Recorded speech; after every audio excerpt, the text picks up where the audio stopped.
The Great Pyramid of Giza is a 4,500-year-old architectural puzzle waiting to be solved.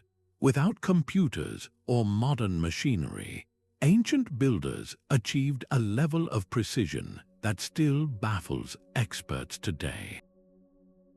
This exploration uncovers the hidden planning techniques behind the world's most iconic ancient structures, giving you a new lens to see human history and its potential for innovation. We will investigate how celestial alignments guided entire cities and what secret knowledge allowed planners to move mountains of stone. By the end, you will understand the sophisticated systems of thought that turned grand visions into timeless stone and mortar. How does a civilization leave a mark that endures for millennia? Long before any construction began, ancient planners engaged with the land itself, reading its subtle language to guide their grand designs. In the Indus Valley, the city of Mohenjo-Daro stands as a testament to this profound foresight. Its streets were laid out in an almost perfect grid, a feat of organization that rivals many modern towns. Every brick used in construction adhered to a standardized ratio, and beneath the streets ran a sophisticated network of drains and sewers, a clear sign that a powerful, centralized authority was orchestrating the entire urban environment. This was not haphazard growth, it was a conscious, deliberate act of creation. The goal was to impose order, to make trade flow smoothly, and to manage precious resources across an immense territory. Historians like Dr. Jane McIntosh point out that these layouts did more than manage water and traffic. They physically encoded the social structure of the civilization. The elevated citadels, separated from the lower towns, silently communicated a planned societal hierarchy to every resident. This foundational planning process involved several critical steps. It began with a thorough assessment of the land, understanding its drainage, its stability, and its resources. Planners then had to allocate those resources, deciding where to place public wells, granaries, and residential districts. But there was another layer, a symbolic one. Cardinal directions held deep meaning, and natural features like rivers or mountains were often integrated into the city's spiritual blueprint. Many of these early cities were meticulously oriented to celestial events, such as the rising sun on a solstice. This alignment blended the utterly practical with the deeply spiritual, creating an urban space that functioned efficiently while also connecting its people to the cosmos. So how did these early visionaries balance aesthetic harmony with the hard demands of daily life? They saw no separation. A straight street was both a path for commerce and a line of sight for ceremony. A well-placed drain was both a public health measure and a way to honor a river deity. Understanding this integrated mindset allows us to see the deliberate thought behind every alleyway and avenue, a fusion of form and function that was built to last. These principles of foundational order would soon be tested on a much grander scale, as civilizations turned their attention from pragmatic cities to awe-inspiring ceremonial centers. The straight streets of Mohenjo-Daro were a marvel of earthly order, but another layer of planning looked entirely skyward. Ancient builders did not just organize their cities for human needs, they designed them as terrestrial mirrors of the heavens. The placement of each stone at Stonehenge was a deliberate act, its great arches framing the rising sun on the summer solstice with breathtaking accuracy. This was not a lucky guess, it was the result of detailed astronomical knowledge, a science written in stone. This cosmic connection served profoundly practical purposes. By tracking the sun and stars, these cultures created living calendars. They could predict the changing seasons, knowing precisely when to plant and when to harvest, turning celestial cycles into the very rhythm of survival. Religious ceremonies were often tied to these events, moments when the divine seemed to touch the earth through a beam of light passing through a specific doorway. Archaeoastronomers like Dr. Giulio Magli study this incredible fusion. They point to the Temple of Karnak in Egypt, a structure so precisely oriented to significant stars that its priests could announce the coming of the Nile's annual flood, the lifeblood of their civilization. This demonstrated power, a harmony with the cosmos, cemented their authority. But how did they achieve such precision over such vast distances with only simple tools? The answer lies in elegant simplicity. A basic gnomon, just a stick placed vertically in the ground, could trace the sun's shadow throughout the year. By marking the farthest points of the shadow at sunrise and sunset, planners could identify the solstices and establish perfect east-west lines, sighting lines where an observer would line up two distant markers with a celestial body, allowed them to extend these alignments across the landscape. This principle reaches its most mysterious scale with the Nazca lines in Peru. These enormous geoglyphs depicting spiders, monkeys, and birds are so vast their forms only become clear from high above. They are not buildings, but they are perhaps the ultimate expression of a cosmic blueprint. Their creation required an immense planning process, one that likely involved sophisticated surveying techniques to transfer a small-scale design onto a gigantic canvas. The builders may have used a series of stakes and ropes working from a central coordinate system to create these figures that seem to communicate with the sky itself. What does this tell us about their perception of the universe? It reveals a world where science and spirituality were not separate realms. To align a temple with a star was both a technical achievement and a spiritual act, a way of weaving human existence into the grand, orderly fabric of the cosmos. This deep interconnection required more than just observation. It demanded a new language of numbers and ratios to translate heavenly patterns into enduring stone. The very stones of the Parthenon seem to whisper a mathematical secret, a code of proportion that has captivated observers for millennia. This is the language of sacred geometry, where simple shapes and perfect ratios were believed to hold the key to universal harmony. Ancient architects were not just builders, they were philosophers of form, embedding spiritual meaning into the very dimensions of their structures. The Parthenon stands as a masterclass in this practice. Its facade is a study in the golden ratio, a special proportion found throughout nature, from the spiral of a seashell to the arrangement of petals on a flower. This ratio, approximately 1.618 to 1, appears repeatedly in the temple's floor plan and elevation, creating a visual rhythm that feels instinctively balanced and beautiful. This was not merely an aesthetic choice. Scholars such as Robert Lawler have shown that these geometric principles were considered a direct link to the divine order of the cosmos. A circle represented unity and the heavens, a square symbolized the earth and stability, and their intersection created powerful transitional shapes like the vesica piscis, an almond form born from two overlapping circles. This shape was seen as a generative womb of creation, appearing in the floor plans of early Christian churches and the sacred art of countless traditions. To understand how this worked in practice, consider the rule of root rectangles. By using the square roots of 2, 3, and 5, planners could generate a series of harmonious proportions that dictated the length, width, and height of a room. This system provided a ready-made toolkit for creating spaces that felt inherently correct and stable.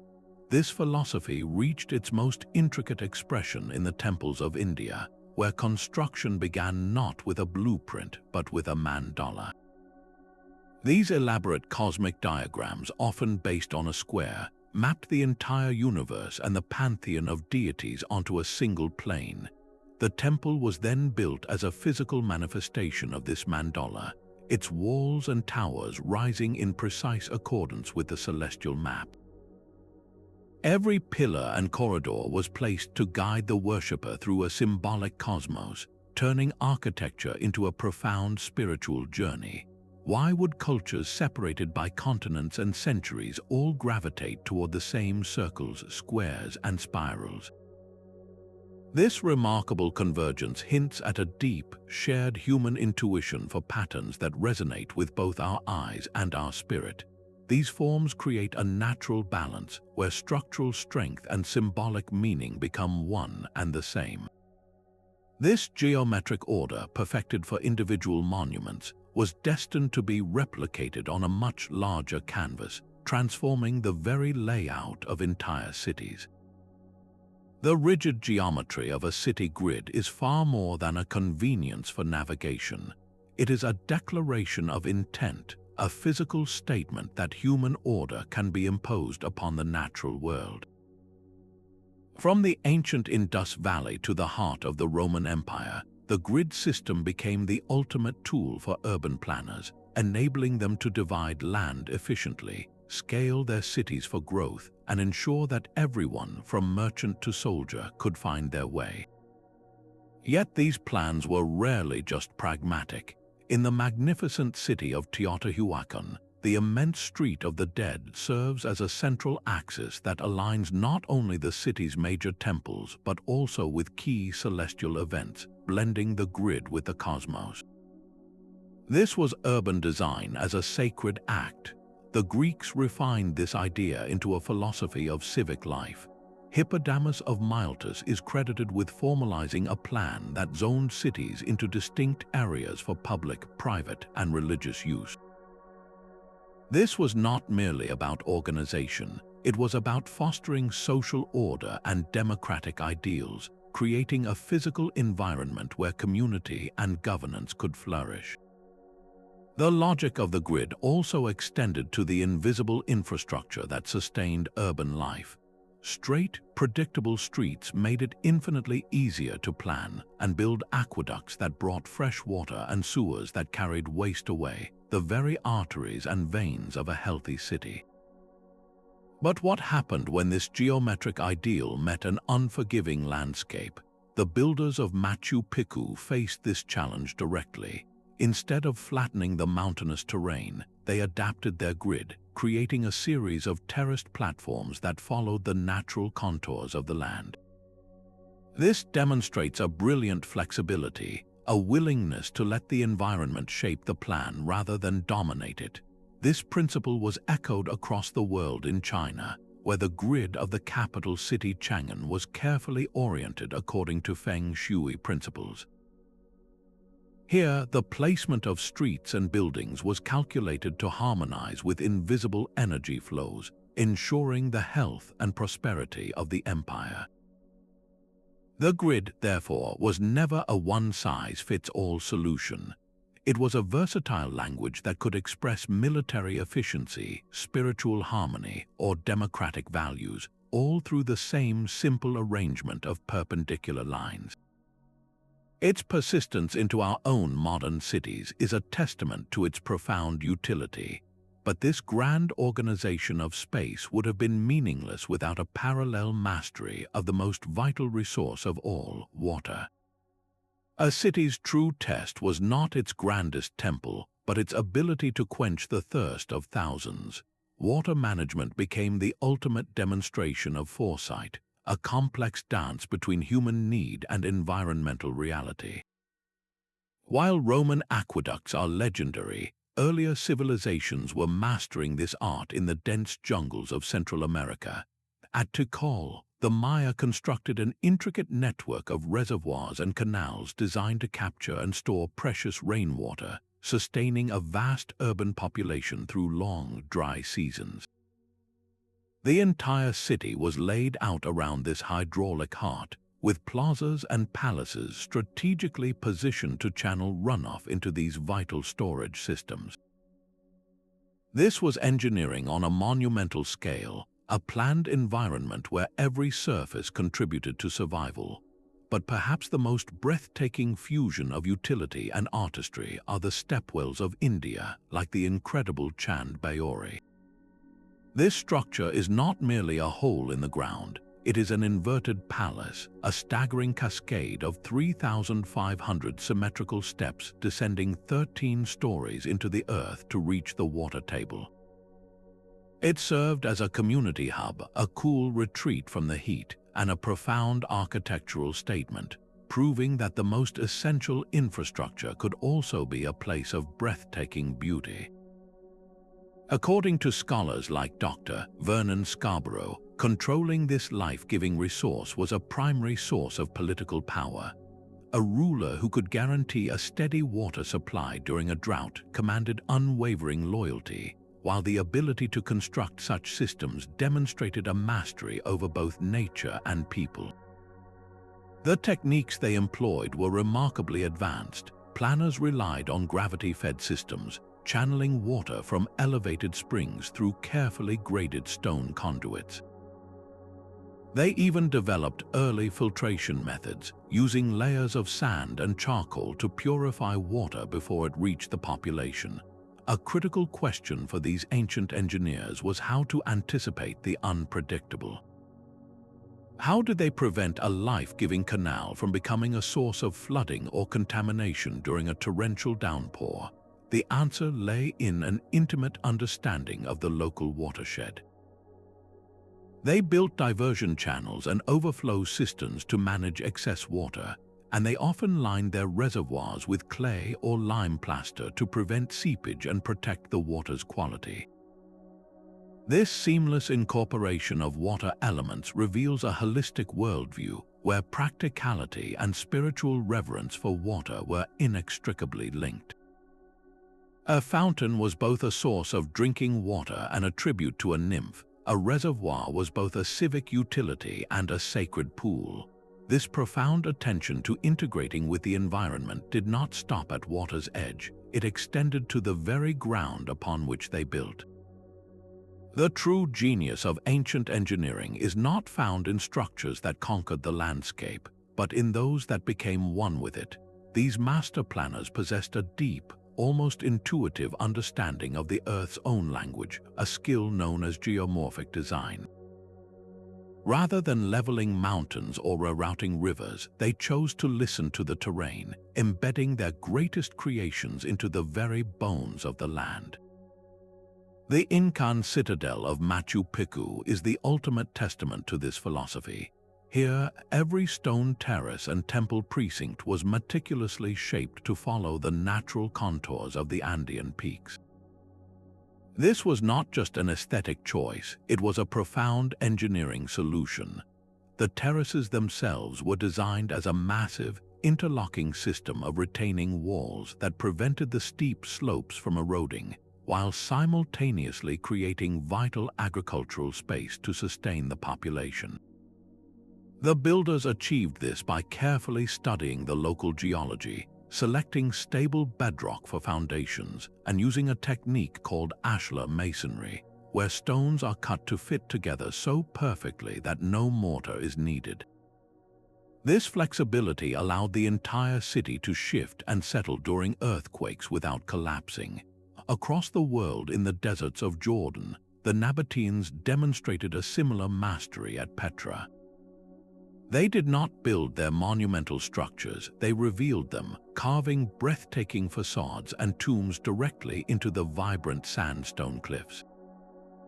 This rock-cut architecture required an intimate knowledge of the stone's integrity, knowing precisely where to carve to create stable chambers and ornate columns that have withstood millennia. To ensure longevity, these planners integrated sophisticated drainage systems directly into their designs.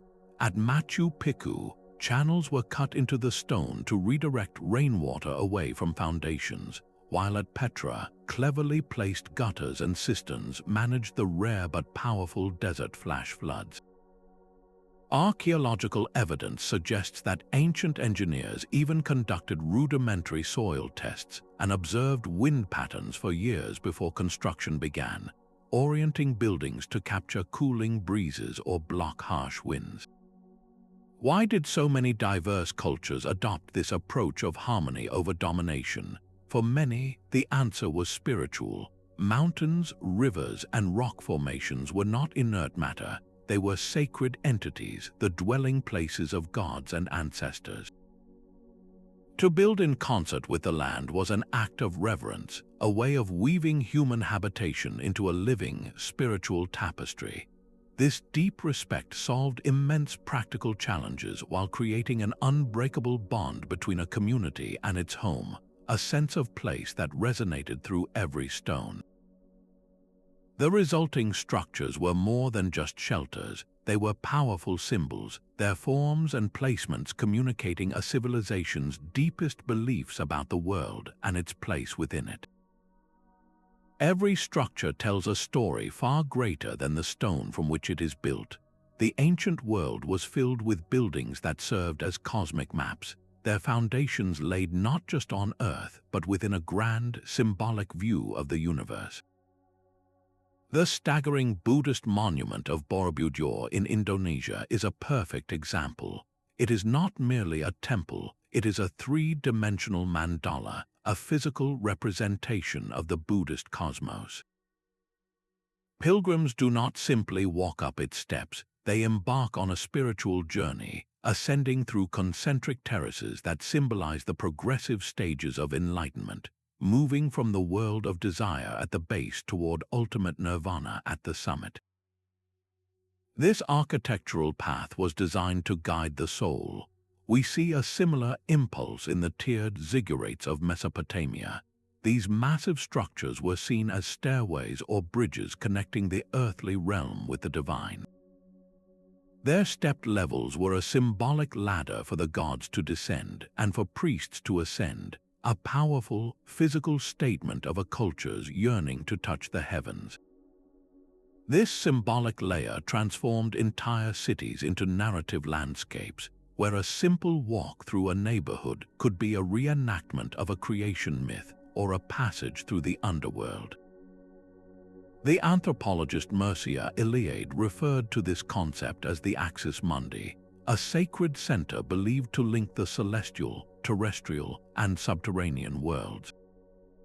This central point, whether a temple, a mountain, or a world tree, organized the entire symbolic layout of a city or sanctuary, making it the navel of the universe for its people. This principle was encoded through specific, deliberate choices. Cardinal directions were rarely arbitrary. East often represented birth and renewal because of the rising sun, while west was associated with the afterlife.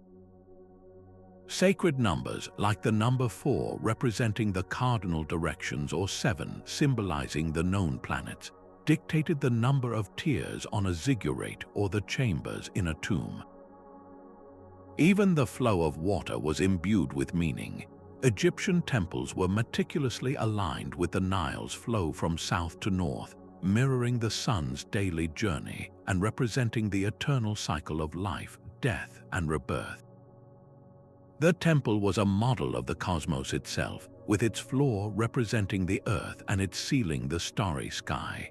What do these profound symbolic choices reveal about the people who made them? They show us that for ancient societies, architecture was a language for articulating their most fundamental beliefs about existence, order, and their place within the cosmos. A city was not just a place to live, it was a living story, a sacred diagram meant to ensure cosmic harmony and cultural continuity. To translate such intricate spiritual blueprints into reality required more than just vision. It demanded a toolkit of astonishing precision and innovation. Translating a cosmic blueprint into reality demanded tools of elegant precision.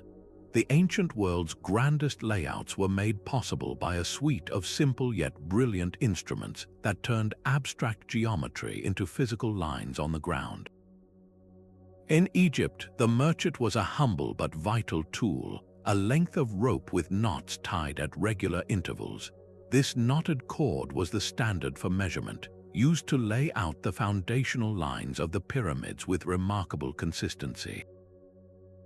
The unit it measured was the royal cubit, a length derived from the distance between the pharaoh's elbow and the tip of his middle finger, a human scale that standardized an empire's construction. The Roman surveyors, masters of straight roads and perfect city grids, relied on the groma. This device consisted of a cross-shaped frame suspended from a staff, with a plumb bob hanging from the end of each arm. By sighting along the opposing lines of weighted strings, a surveyor could establish perfect right angles across vast distances, the essential first step for every Roman town and aqueduct. The true test of these tools was their ability to function over immense and uneven terrain. For projects like the Great Wall of China, builders used water levels, a simple principle of physics where water in a connected trench always finds its own level. This allowed them to maintain a consistent gradient for miles, ensuring that defensive walls and watchtowers were built on a stable, predictable plane. Researchers have built replicas of these ancient tools to test their capabilities. Using nothing but a groma and a set of measuring poles, teams have successfully recreated complex geometric shapes over large fields, proving that technological sophistication is not always about complexity, but about the clever application of fundamental principles. But how did these ideas travel? Knowledge was a precious commodity carried along trade routes. Similarities in measurement systems, such as the widespread use of body-based units like the foot or the cubit, suggest a cross-pollination of techniques between cultures like the Greeks and the Indians. This was not isolated invention, but a collaborative, centuries-long conversation in stone and mathematics. With these reliable tools in hand, ancient planners could confidently mark the land, setting the stage for the next monumental challenge, gathering the mountains of material needed to bring their visions to life. Moving mountains of stone required more than just architectural vision. It demanded the logistical genius of a modern corporation operating with Bronze Age tools. The scale of material movement for projects like the Giza pyramids is almost incomprehensible. Quarries located miles from the construction site supplied millions of limestone blocks, each one a multi-ton puzzle piece. Workers employed a blend of brute force and brilliant physics, hauling stones on wooden sledges across specially prepared pathways. Recent experiments suggest they may have even dampened the sand in front of these sledges to drastically reduce friction, a simple yet profoundly effective trick. This was not a chaotic mob of laborers, but a highly organized machine. The workforce was divided into specialized crews, with quarrymen, transporters, ramp builders, and skilled masons, each performing their specific role. This division of labor allowed for incredible efficiency. Planners cleverly scheduled the most intensive work for the annual Nile flood season, when the agricultural cycle made a vast pool of farmers available for national service. This synchronization with the rhythms of nature was key to mobilizing a workforce large enough to achieve the impossible. In the jungles of Mesoamerica, the Maya faced a different challenge. They needed to transport vast quantities of limestone through dense, roadless terrain. Their solution was a sophisticated use of river networks, moving materials on barges and supplementing with teams of human porters using tump lines, head straps that allowed them to carry staggering weights over long distances. Perhaps the most evocative example of innovative transport comes from Easter Island, where oral traditions and archaeological experiments suggest the massive moai statues were not dragged, but carefully walked into position. Teams used a system of ropes to rock the statues from side to side, inching them forward in a slow, deliberate procession across the landscape. The administrative backbone for these feats was remarkably advanced. Economic historians point to records like the Diary of Murrah, an ancient Egyptian papyrus log that meticulously details the daily rations of bread and beer for work crews and their assignments transporting stone from Tura to Giza. This was a centralized administration in action, managing a complex inventory of materials and human needs without a single computer. How did they calculate the quantities of stone, timber, and food required for a decade-long project? They used standardized units and repetitive formulas, developing an intuitive grasp of volumes and ratios that allowed them to forecast needs and adapt to unexpected shortages. This logistical mastery reveals a society with a sophisticated capacity for collective action and problem-solving. The true monument was not just the final structure, but the invisible network of organization that made it possible, a system that relied entirely on the coordinated effort of thousands of individuals. The true foundations of these ancient wonders were not just stone and mortar, but the coordinated efforts of thousands. For decades, the image of whip-driven slaves building the pyramids dominated our imagination, but the archaeological evidence paints a very different picture. Excavations at Giza have uncovered worker villages, complete with bakeries, infirmaries, and even records of beer and bread rations issued as payment. This was not the labor of a captive population, but of a skilled, rotating workforce, a national service that drew upon the agricultural off-season.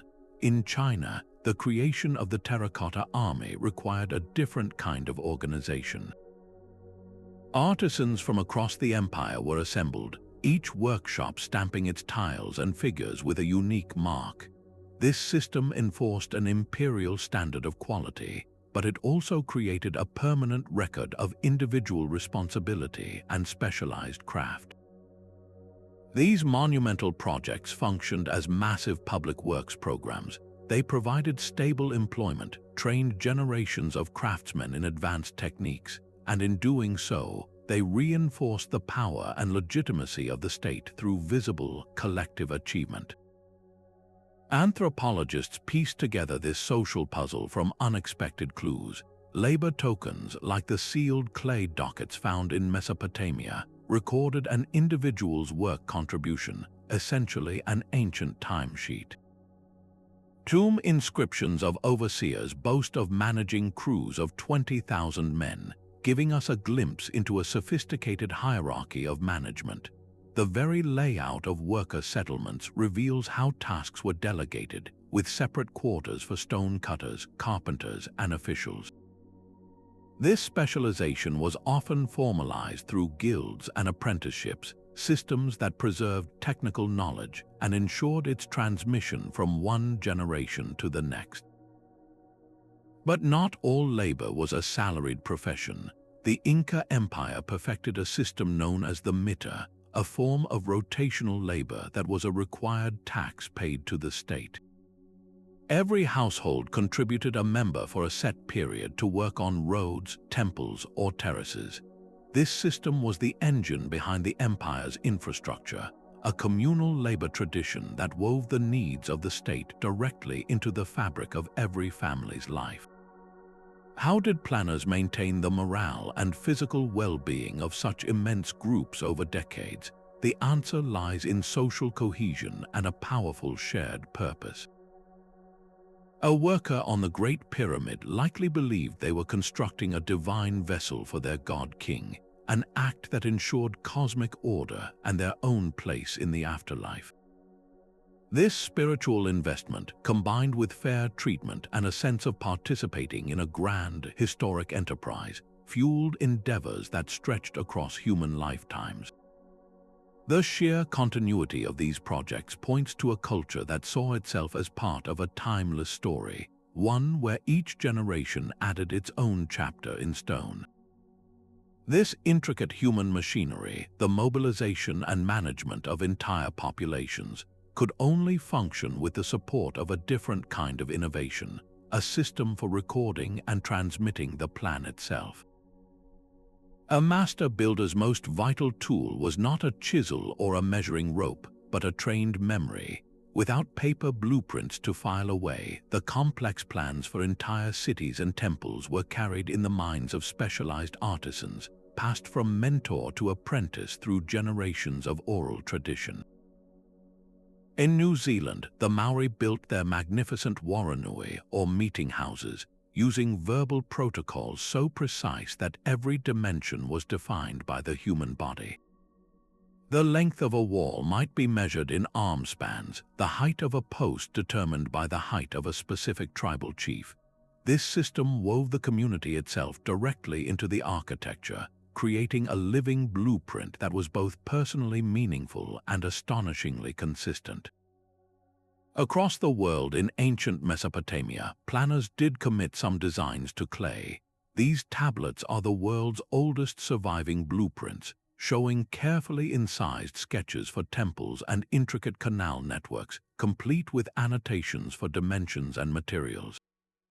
Yet even these physical records were often embedded within a larger oral framework, where the master builder held the deeper knowledge of proportions and rituals in his mind. The most profound example of this symbolic planning is the Vastu Purusha Mandala from India. This was not a construction document as we know it, but a cosmic diagram. It depicted a divine being, the cosmic man, pinned to the ground by gods, his body forming a grid that mapped the entire universe onto the building site. The future temple's walls, pillars, and doorways were then laid out in precise correspondence to this spiritual anatomy. To build was to consecrate the earth, and the mandala ensured that every stone was placed in harmonic alignment with the cosmos. This reliance on memory and mentorship required a fiercely guarded and disciplined system of knowledge transfer. As architectural historian Dr. Michael Fazio notes, medieval European cathedral builders operated within secretive lodges, their lodge books filled with intricate geometric patterns and allegorical illustrations that only the initiated could fully interpret. These were not step-by-step instructions, but visual puzzles that encoded the sacred ratios and structural secrets of Gothic engineering. How could such a tradition-bound process possibly allow for innovation? It seems counterintuitive, but this very limitation fostered a unique kind of creativity. Each new generation of builders was not starting from scratch. They were refining a deep, cumulative wisdom. A slight improvement in an arch curve or a new method for setting a foundation was carefully tested and, if successful, incorporated into the oral canon. This was innovation through incremental mastery, ensuring that each new structure was both timeless in its principles and unique in its execution. The survival of a culture's architectural identity depended entirely on this unbroken chain of spoken knowledge, a chain that would soon need to be synchronized with the most reliable clock humanity has ever known, the turning heavens themselves. The alignment of the Sphinx hints at a staggering truth, that ancient architects were planning for timescales we can barely comprehend. This was not just about marking the annual solar cycle. It was about calibrating structures to celestial rhythms that unfold over 26,000 years, a period known as the precession of the equinoxes. The position of the constellations at the equinoxes slowly shifts backward through the zodiac over this vast cycle, and some researchers suggest the Great Sphinx's alignment with Leo around 10,500 BC was a deliberate marker in this grand cosmic clock. This implies an awareness of deep time, a knowledge passed down through countless generations, encoded not in books but in the very orientation of stone. The Passage Tomb at Newgrange in Ireland is another masterwork of this long-term thinking. For a few precious minutes at dawn on the winter solstice, a slender beam of sunlight pierces through a specially engineered opening above the entrance, known as a roof box, and illuminates the deepest chamber. This was not a lucky alignment. It was a precise calculation made over 5,000 years ago, a calculation that still holds true today. It required planners to understand the subtle changes in the sun's rising point across generations, building a feature whose full spectacle would only be witnessed once a year, far into the future. What drove these cultures to invest so heavily in projects whose ultimate purpose might not be realized for centuries? Scholars like Graham Hancock have proposed that these sites functioned as more than temples or tombs. They were sophisticated warning systems.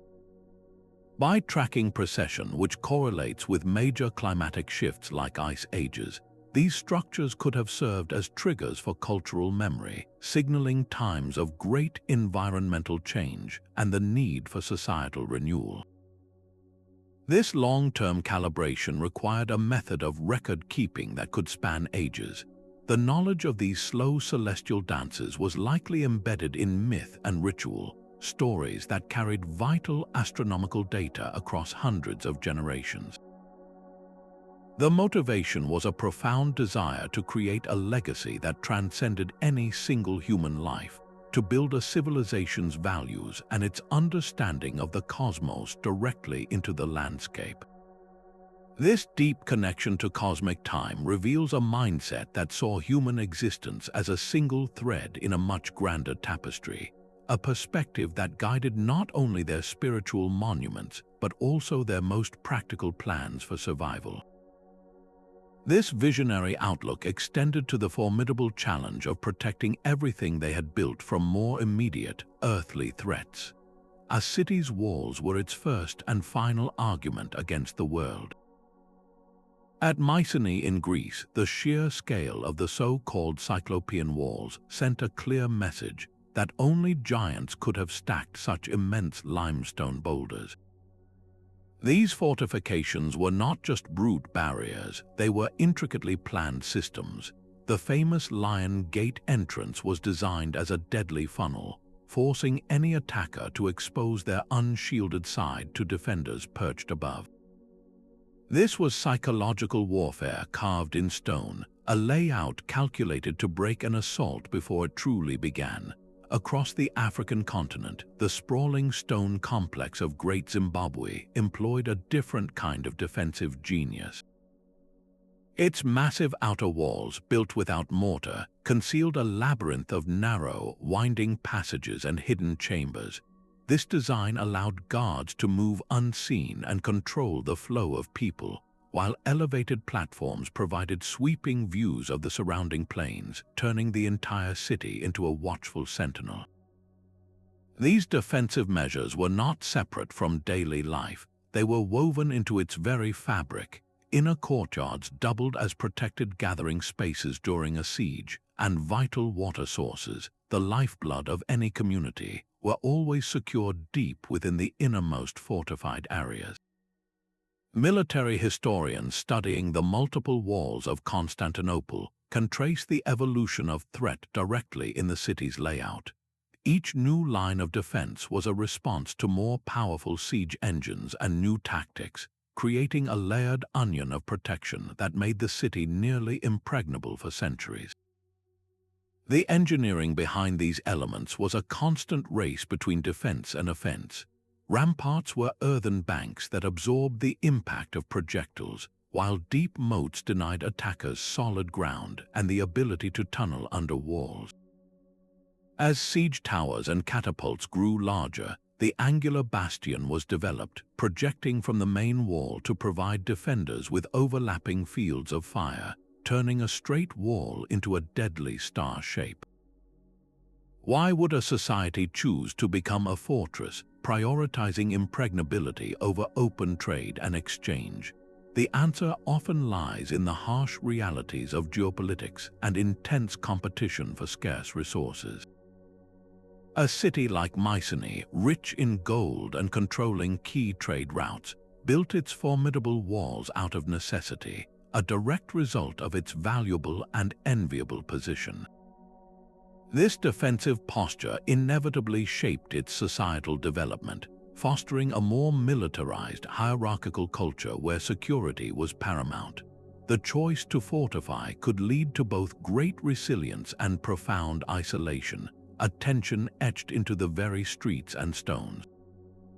This relentless focus on physical protection naturally extended to a deeper concern, safeguarding the spiritual well-being of the community from unseen forces.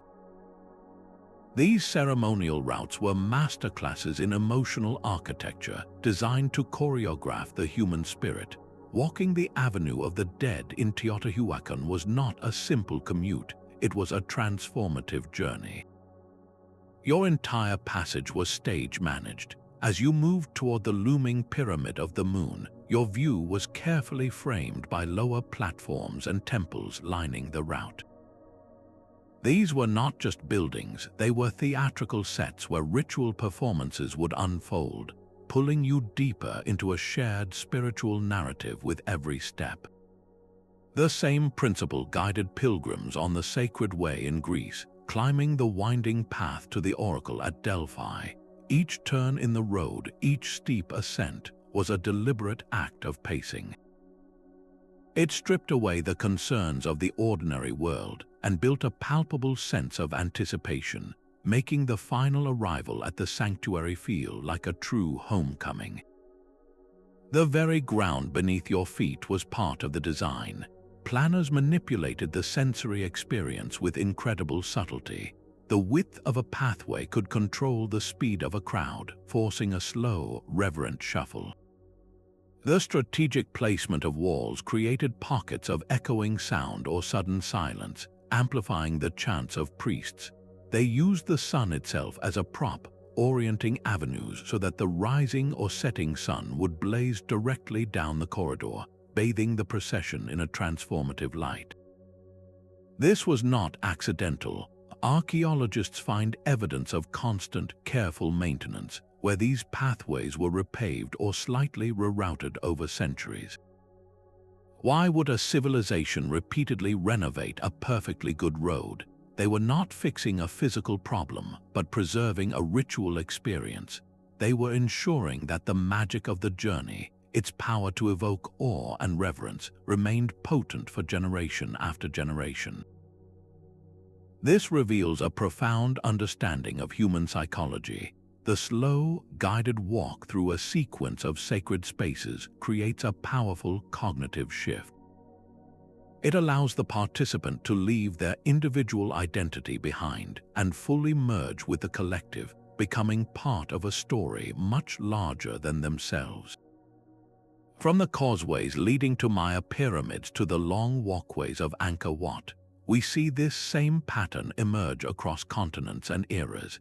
It speaks to a universal human need to structure our most profound experiences, to use physical movement as a gateway to spiritual transformation. This careful orchestration of experience extended beyond what the pilgrims could see and feel, reaching into what they could hear, as architects discovered they could shape the very air to carry divine messages. The stones themselves could sing. At Chichen Itza, a single clap at the base of the Great Pyramid ripples upward, its echo returning not as a simple reverberation, but as the distinct chirping cry of the sacred Quetzal bird. This was no happy accident of architecture. Researchers have confirmed that the precise dimensions and angles of the pyramid steps were calculated to transform a mundane sound into a divine signal, a feat of acoustic engineering that required a deep, intuitive grasp of how sound waves interact with surfaces. This auditory magic was replicated in the grand theaters of ancient Greece. In a place like Epidaurus, a performer's whisper on the stage could be heard with perfect clarity by someone sitting in the very last of the 14,000 seats, an acoustic phenomenon that modern engineers still struggle to fully replicate with all their technology. The secret lay in the precise arrangement of the limestone seats, which naturally filtered out low-frequency crowd noise while amplifying the higher frequencies of the human voice. This mastery of sound was a deliberate tool for shaping human experience. Ethnomusicologists point out that the instruments and chants used in ceremonies were specifically composed for these spaces. The deep resonance of a drum in a stone chamber or the harmonics of a chant in a narrow corridor could create an immersive sonic environment, altering states of consciousness and forging a powerful, shared emotional connection among all present. The techniques they employed were both clever and varied. Corbelled arches like those in Maya vaults were not just structural, They help to diffuse sound evenly throughout a room, preventing harsh echoes. Planners sometimes incorporated water features, not only for their visual beauty but to generate a constant, soothing background murmur that masked distracting street noise and enhanced the sense of a secluded, sacred space. Why would a culture devote such immense effort to something as intangible as sound? The answer lies in a world where sound was not merely vibration but a creative force. In many traditions, the universe itself was spoken into existence. A perfectly projected word in a theater was a recreation of that primal power, while the mimicry of a bird's call at a pyramid was a direct line of communication with the spirit world. This careful orchestration of the ears was only one part of a multisensory blueprint.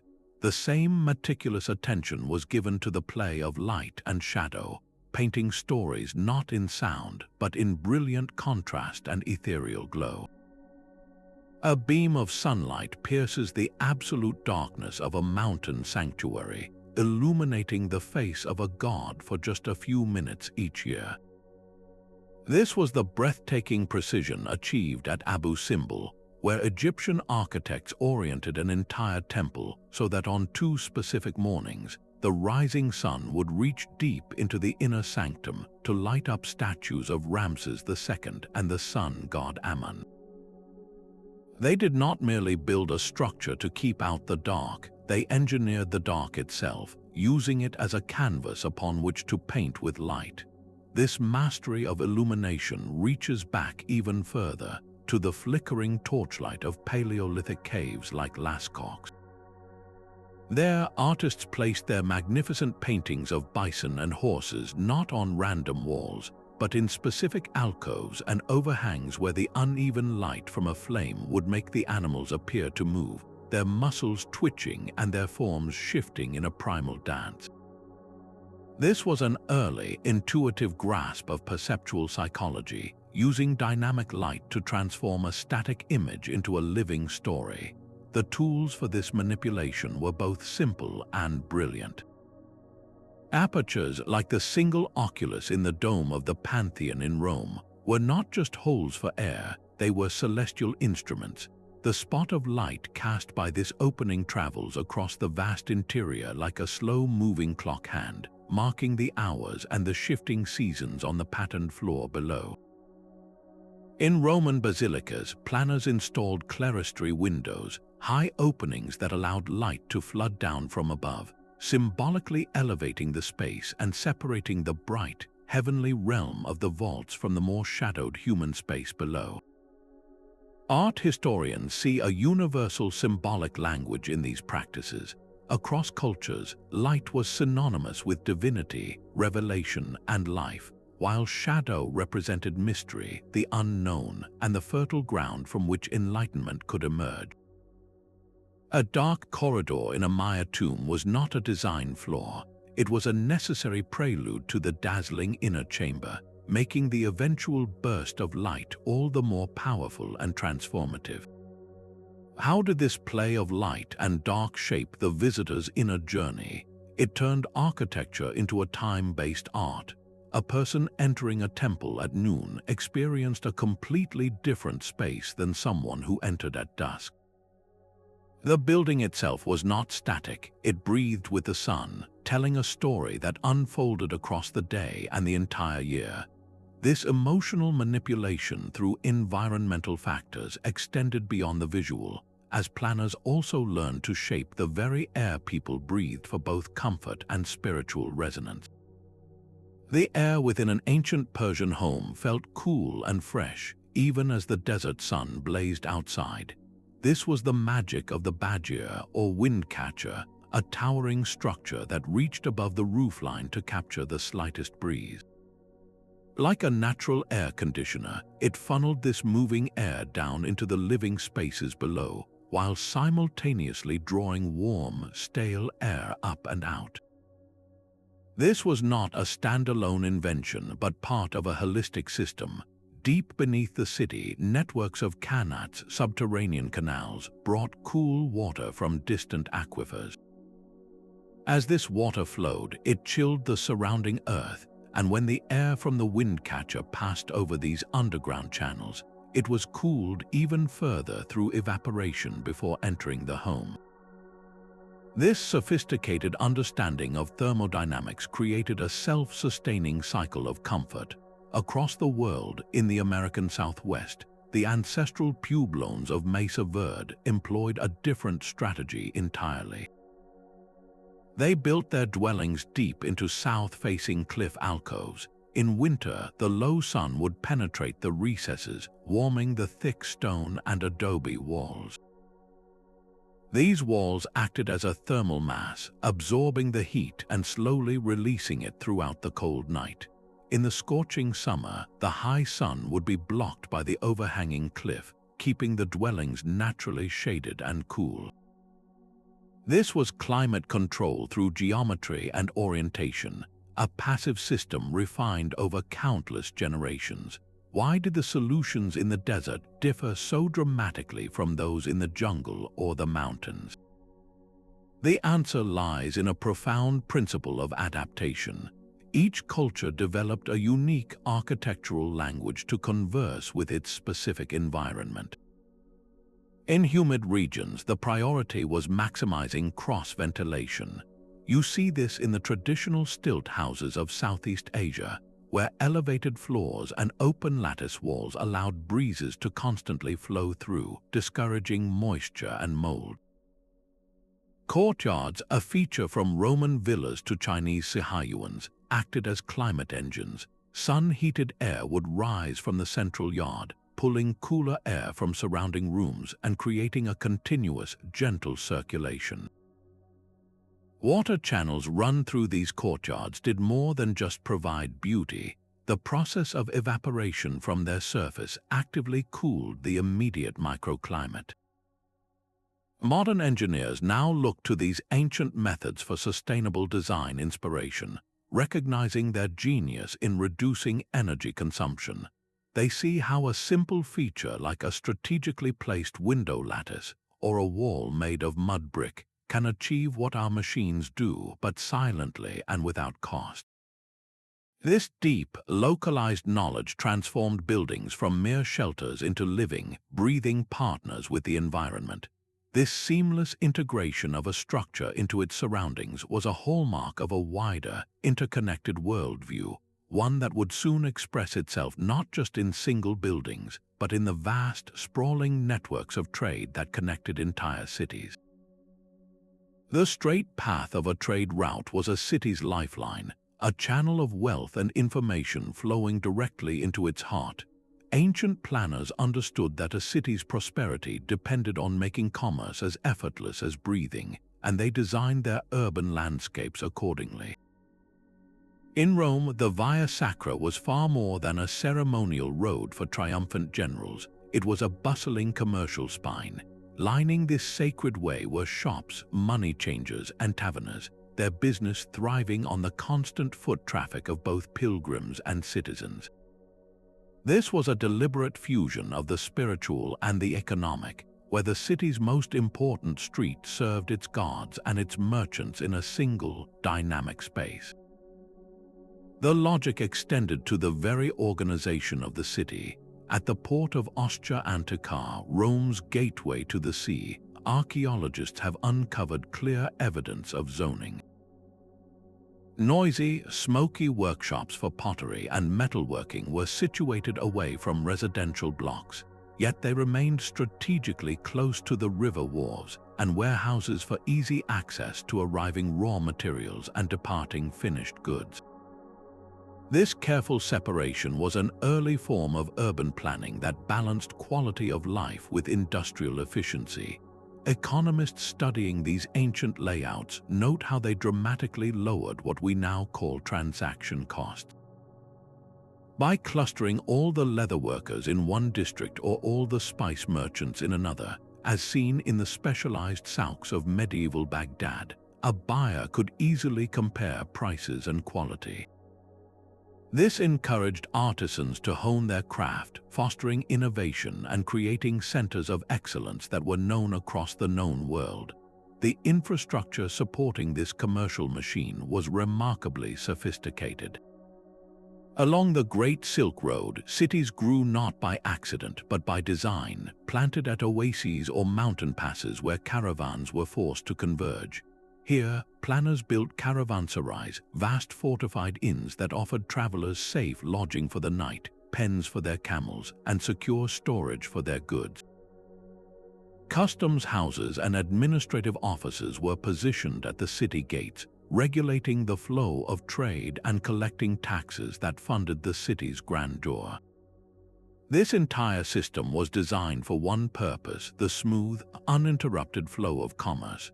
A merchant arriving in a well-planned city knew exactly where to find a place to stay, a market to sell his wares, and a port to ship his next purchase.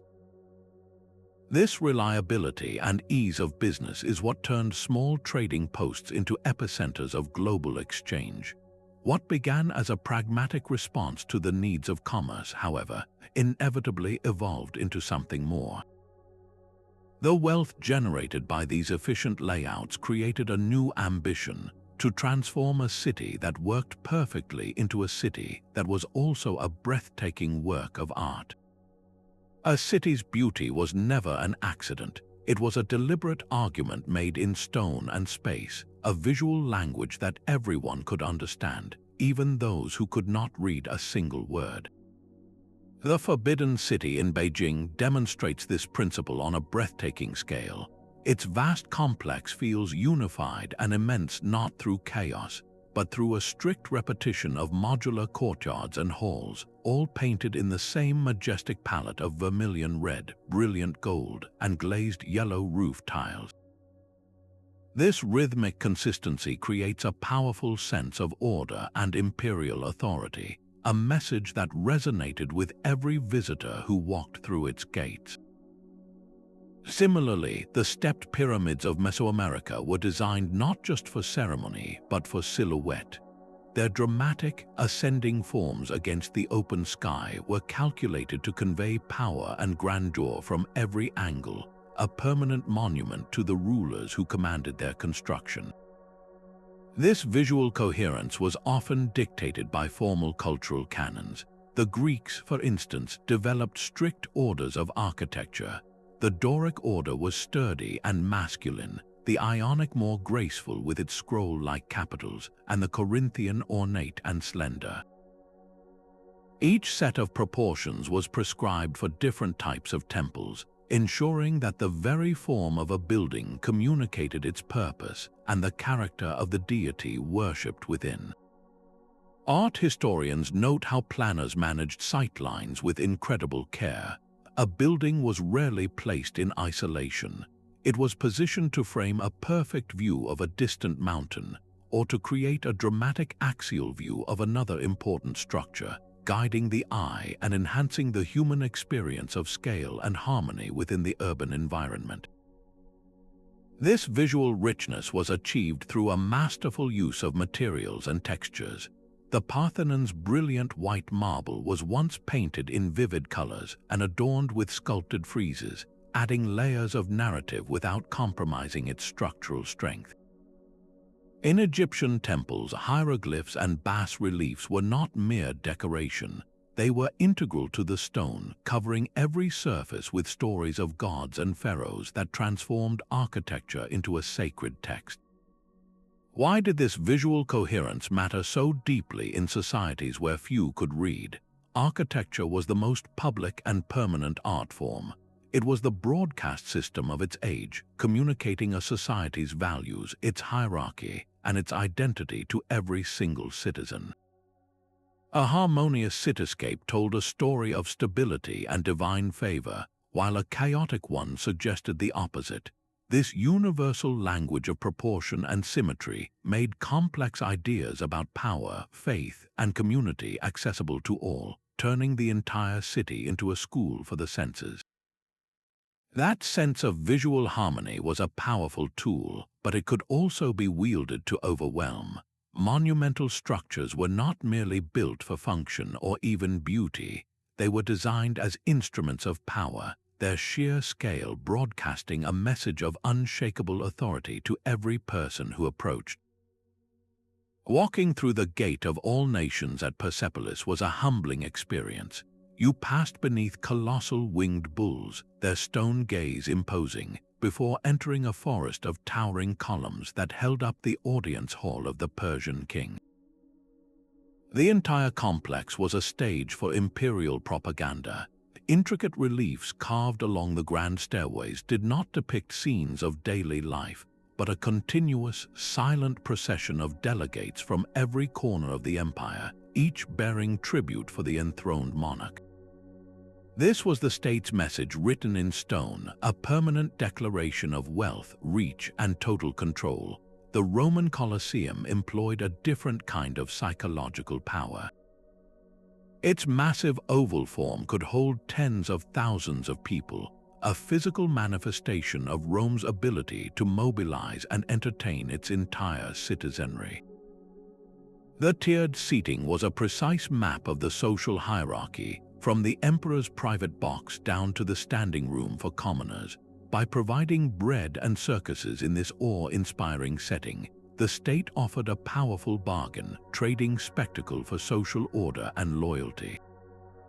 Political scientists note that these projects were incredibly expensive, often straining the treasuries of the states that built them, yet rulers deemed this cost essential.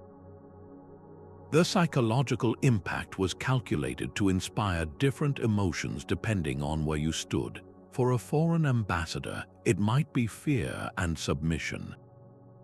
For a citizen, it could be pride and a sense of belonging to something immense and eternal. For the enslaved person who quarried the stone, it was a brutal reminder of their place in a rigid system. So how did planners achieve this grandeur without the entire enterprise collapsing under its own weight? They mastered the art of symbolic gestures. A processional way might be designed on a slight incline, forcing visitors to look upward toward the ruler's palace, making it appear even more dominant. They used imported materials like the ebony and cedar brought to Persepolis from distant lands, not just for their quality, but as a deliberate showcase of far-reaching trade networks and the ability to command resources from across the known world. The most profound legacy of these monumental spaces is that their meaning transformed long after the empires fell. The Colosseum, once a symbol of Roman imperial might, is now a global icon of human history and architectural genius. The pyramids, built as divine vessels for pharaohs, are now universal symbols of mystery and achievement. The regimes that built them sought immortality through stone, and in a way they achieved it, though not always in the manner they intended. Their relentless drive for permanence pushed the boundaries of engineering and logistics, forcing innovations that would be carefully studied, adapted, and reinvented by the cultures that followed. The stones of ancient cities do not tell a single story, but many, layered one atop the other like pages in a vast history book. These sites were living entities, constantly reshaped by the pressures of time, belief, and human need. The magnificent Hagia Sophia stands as a powerful symbol of this evolution, its identity transforming from a Byzantine church to an Ottoman mosque, and finally to a modern museum.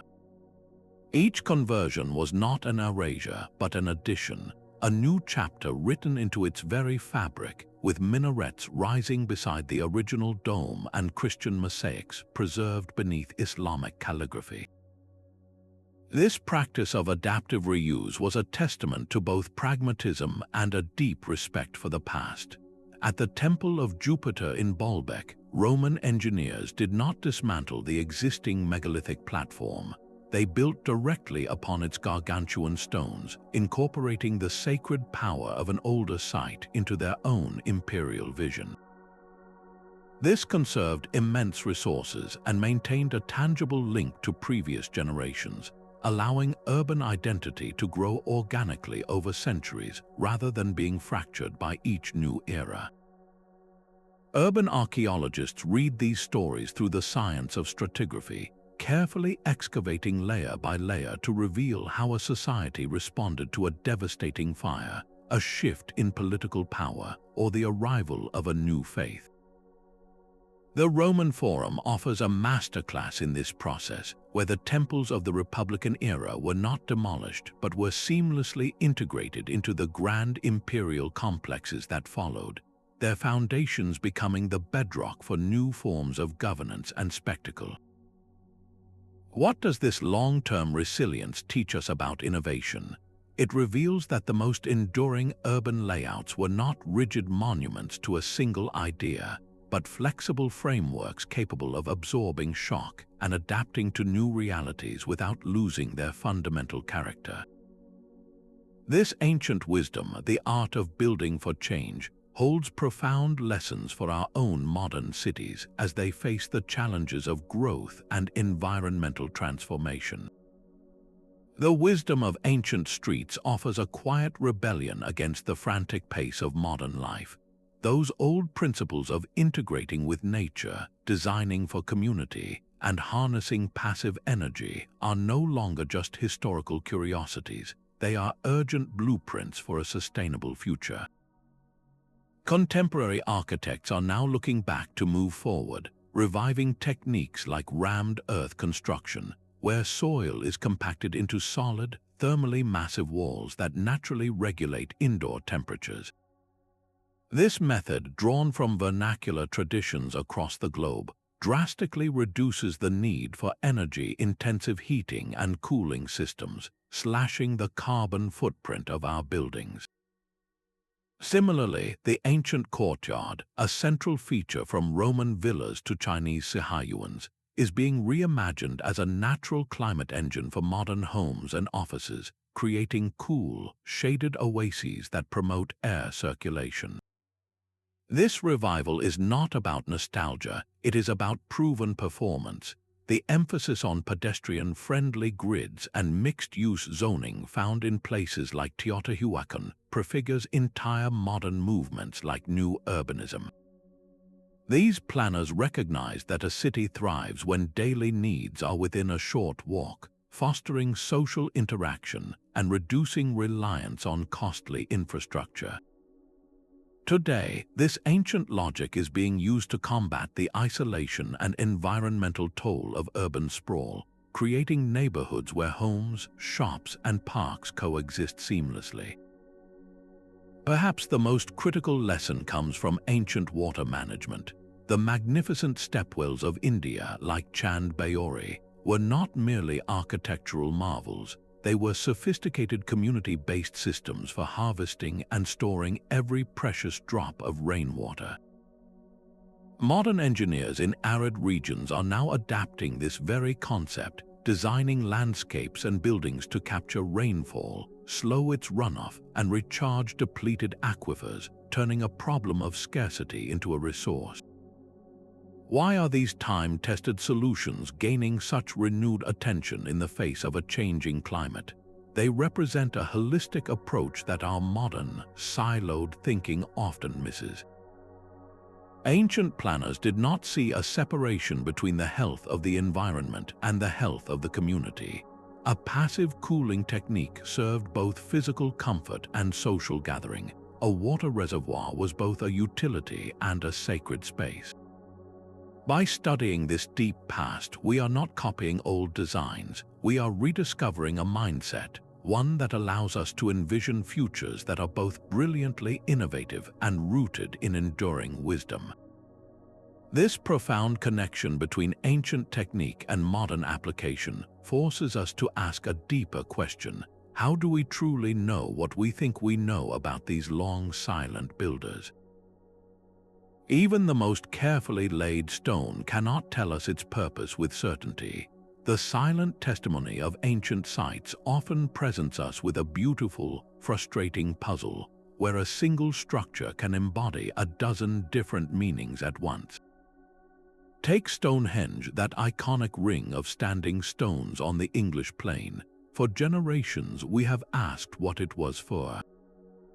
Was it a temple for celestial deities, a massive astronomical calendar marking the solstices, a place of healing where the blue stones were believed to hold curative powers, or was it all of these things simultaneously?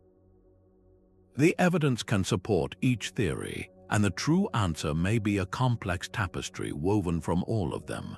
This is the core challenge of interpretation, where archaeologists must carefully separate symbolic intent from practical necessity, and the original design from centuries of later additions and repurposing. We see the same ambiguity in the perfectly straight streets of Mohenjo-Daro. Does its precise grid reflect a society rigidly divided by class, with elevated citadels for the elite, or was it simply the most efficient way to manage water, traffic, and trade for a bustling urban population? The answer depends heavily on the interpretive lens we choose to look through. Modern technology has given us incredible new eyes for this work. LiDAR scanning, which uses lasers to see through dense forest canopies, has revealed entire lost cities in Cambodia and Central America, showing us urban layouts we never knew existed. Three-dimensional modeling allows us to virtually reconstruct a site as it might have looked, testing theories about sightlines and celestial alignments without moving a single stone. Yet for all these tools, the record is full of gaps, and those gaps are where competing theories thrive. The purpose of the vast Nazca lines in Peru is a famous example. Were they ritual pathways, a gigantic astronomical chart, or perhaps offerings to gods who could see them from the sky? The evidence remains inconclusive, leaving the door open for endless speculation. Similarly, the methods used to transport and erect the massive Moai statues on Easter Island are still debated, with evidence supporting both the theory of horizontal dragging and the compelling idea of a walking, rocking motion. This leads us to a crucial, reflective question. How do our own modern perspectives and unconscious biases shape what we believe we are seeing in these ancient plans? A society that values efficiency might see only pragmatic engineering in a city grid, while one that prizes spiritual connection might see a sacred diagram. Acknowledging these uncertainties does not weaken the field of archaeology. It is what keeps it alive and dynamic, always open to the next discovery that could overturn everything we thought we knew. This very complexity, this layered mystery, is what adds such profound richness to our understanding. It reminds us that the past is not a single story waiting to be read, but a continuous conversation across time. A digital echo now offers sanctuary for sites on the brink of being lost. As the pressures of a changing climate, the wear of millions of footsteps, and the devastation of conflict threaten these irreplaceable places, a new form of preservation is taking root in the virtual realm. Teams of specialists are using technologies like photogrammetry, which stitches together thousands of photographs to create a perfect three-dimensional model, and laser scanning to build meticulous digital archives of ancient layouts. For a place like Palmyra in Syria, where significant damage has occurred, these virtual reconstructions are not just records, they are portals.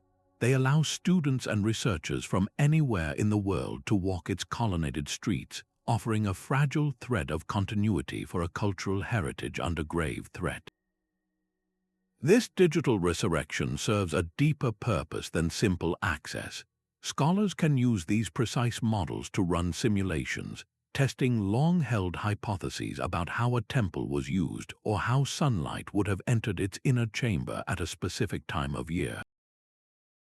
They can analyze structural stresses to understand how a wall might have been built, all without ever touching the physical stone, preserving the site in its current state while still unlocking its secrets. Global organizations like UNESCO champion these efforts, designating and working to protect World Heritage Sites. Yet the challenge is immense, a constant balancing act between the need for conservation and the relentless demands of modern development. Successful projects demonstrate a path forward, At Machu Picchu, high-resolution three-dimensional scanning meticulously documents the citadel's every stone, creating a baseline to monitor the subtle effects of erosion and tourist traffic over time. This data is crucial for planning sensitive conservation work. Perhaps even more vital are community-led initiatives that empower local populations as stewards. When the people who live in the shadow of a monument are involved in its care, preservation becomes a shared mission rooted in cultural pride, not an outside imposition. But why is it so critical to preserve not just the buildings themselves, but the intricate planning knowledge they hold within their stones? This legacy is a non-renewable resource. The geometric principles, the hydrological understanding, the symbiotic relationship with the landscape, these are chapters in humanity's collective book of innovation. They inform our history, yes, but they also offer profound lessons for building a sustainable future. As we reflect on these ancient marvels, from the grid of Mohenjo-Daro to the cosmic alignment of the Sphinx, their enduring impact is clear. They stand as timeless questions etched in stone, challenging us to remember, to learn, and to carry forward the boundless creativity of the human spirit. The blueprint for our modern world was drawn thousands of years ago. From the celestial alignments of Stonehenge to the hydraulic genius of Roman aqueducts, the planning techniques of ancient builders reveal a sophistication that often rivals our own. These sprawling layouts were never random. They were the product of meticulous observation, mathematical precision, and a profound reverence for the natural and cosmic order. They saw no separation between a straight street and a sacred path, between a sturdy wall and a spiritual boundary. This integrated vision fused the practical with the profound, creating cities and monuments that were both engines of daily life and maps of the universe. By studying these ancient plans, we gain far more than a window into past civilizations. We acquire a vital toolkit for our own time.